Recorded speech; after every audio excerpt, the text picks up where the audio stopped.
মৃত ব্যক্তির ফটো তোলা বা ভিডিও কলে প্রবাসী আত্মীয় স্বজনকে দেখানো যাবে কিনা? মৃত ব্যক্তির ছবি তোলা কিংবা ভিডিও কল করা থেকে বিরত থাকা উচিত, কারণ মৃত্যুর পর মানুষের চেহারাতে, তার শরীরে নানা রকমের পরিবর্তন এসে যায় অনেক সময়। এই ছবি তোলাটা ভালো কোনো বিষয় নয়। এটা থেকে যথাসম্ভব আমাদের বিরত থাকা উচিত এবং এমনিতেই সাধারণ অবস্থাতেও প্রয়োজনে ছবি তোলা যায়।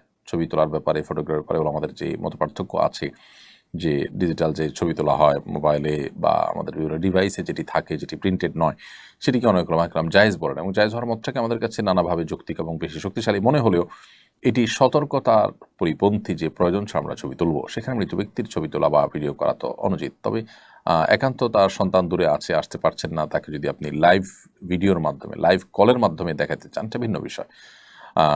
তবে ছবি তোলা, বিশেষ করে তার অঙ্গ এবং চেহারা বিকৃত হয়ে যাওয়ার আশঙ্কা থাকলে না তোলা উচিত।